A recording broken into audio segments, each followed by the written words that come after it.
despite not being detrimental to my AITA for yelling at my stepdad for snooping in my apartment after he was upset about what he found.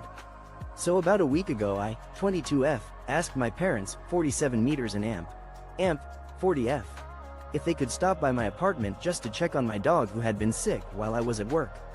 My mom agreed, and am I the asshole for standing up to my stepdad after he invaded my privacy and made hurtful comments?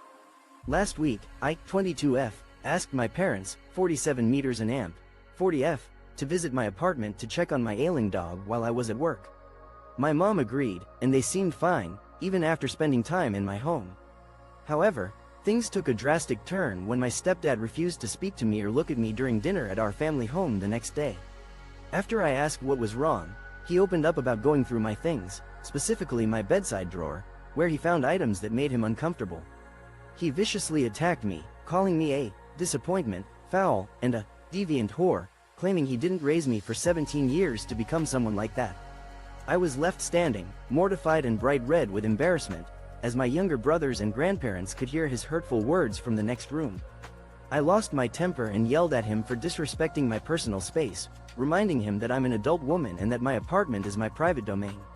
My mom initially downplayed the situation, saying I was being dramatic, but my AITA for not apologizing for having sex in my own living room. I, M28, and my fiancé, F26, are writing this together.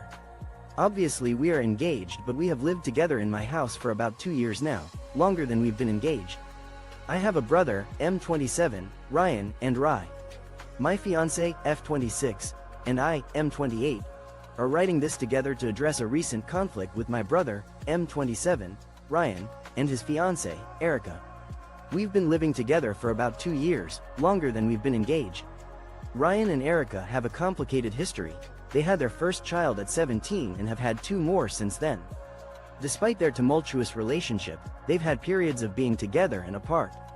Erica's behavior is a concern for our family. She's argumentative, rude, and entitled, often causing tension at family gatherings. She's also been critical of my fiancé for no apparent reason. My fiancé wants me to emphasize that Erica's behavior is unacceptable. She's essentially a toxic presence in our lives. My fiancé and I regularly watch Ryan and Erica's kids. We're happy to help out when they need it, but our relationship with Erica is strained. She's only civil to my fiancé when asking for babysitting favors, and we both prefer it that way. My fiancé wants me to note that this isn't just our issue. Our sister and Ryan's brother also have concerns about Erica's behavior. Last week, my fiancé and I went out. I'm sorry for eating all your fruit roll-ups, gushers, cereal bars, cinnamon bread and ice cream when I slept over growing up. I grew up in a nice area, but my mom raised my sister and I alone, so we really didn't have much. My mom made a vat of mashed potatoes and a big pea. As I sit in my newly acquired home, the memories of my childhood come flooding back. I've always wanted to apologize, but never found the courage to speak up, until now. Growing up in a modest area, my single mother worked tirelessly to provide for my sister and me. We often went without, and our meals were simple and repetitive, with mashed potatoes and stew making up most of our diet. When I spent the night at friends' houses, their pantries seemed like a treasure trove to me. I would sneak in when everyone was asleep, indulging in an array of treats, cereal bars, fruit roll-ups, gushers, and cinnamon bread. Ice cream was a particular favorite, and I often devoured entire tubs in one sitting. I was fortunate never to be caught in the act, and it seemed that our friends' parents either knew what was going on or chose to turn a blind eye. Perhaps they understood that, for a child like me, their snacks represented a fleeting taste of luxury and comfort.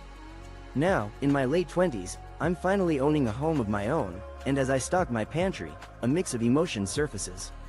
The memories of those carefree nights, though tinged with guilt, AITA for letting my child ride her pony to school. My 36F child, 7F, asked if she could ride her pony to school last week. For context, we have a small paddock attached to our home where we keep 2 horses, one for me and one for my child. Every morning before school my child GE. Was I being selfish by allowing my child to ride her pony to school? My 36F child, 7F, requested to ride her pony to school last week. We live on the outskirts of a populated city near our home, which has a small paddock with 2 horses, one for me and one for my child. Before school, my daughter completes all her pony chores, and we typically walk to school, a 20-minute walk. I agreed to let my daughter ride her pony to school, thinking it was a harmless and fun activity that would also give the pony some exercise since we had evening plans. When we arrived at the school gates, a small crowd gathered, but the pony was well behaved and enjoyed the attention from kids. A girl from the year above my daughter appeared, shouting for permission to ride the pony. I politely declined, explaining that she needed a riding hat and should start with a safer horse. She began crying and pleading with her mother, who looked at me disapprovingly and said, "This is what happens when you bring a horse to a school without thinking." She stormed off with her daughter, leaving me feeling a bit taken aback. My friend suggested that I was being inconsiderate and showing off by AITA for drinking in the morning and telling my girlfriend to leave me alone about it. Classic, I know this sounds bad, but, and throwaway because she knows my main. I, 29M, have been dating my girlfriend, 27F, for a year and a few months. She moved in with me just about tea. Am I the asshole for drinking in the morning and telling my girlfriend to leave me alone about it? I'll be the first to admit this sounds bad, but just go with it. I'm a 29-year-old guy who's been with my girlfriend of 27 for nearly 2 years. Recently, she moved in with me, and to be honest, it's been a bit of an adjustment. Since the pandemic, she's been out of work and hasn't been actively looking for a new job. As a result, I feel like she expects my constant attention, and I also feel like she's been scrutinizing me way too much. I'm an essential worker and just started a new shift that keeps me up late. Yesterday, I came home from work around 7 a.m., still feeling pretty wired. I decided to pour myself a whiskey and watch something mindless on YouTube to unwind. When my girlfriend woke up about 20 minutes later and saw the glass in front of me, her expression changed.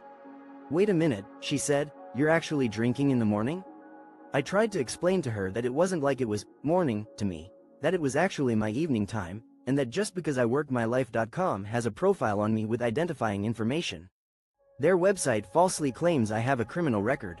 Isn't that technically liable? Long story short, I googled myself and saw the first result was a link to a webpage for a company called My Life. It's a little jar, a profile of deceit. Is mylife.com libelous?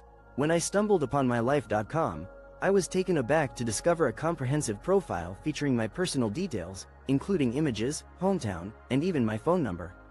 The company's website further compounded the issue by falsely claiming I had a criminal record. This assertion not only alarmed me but also raised concerns about the potential consequences of having such a claim online. As the first result for anyone searching my name, this inaccurate information may be perceived as libelous.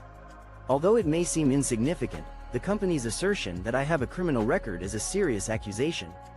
This statement is not just a minor error but a deliberate misrepresentation of my reputation. The fact that mylife.com displays an alert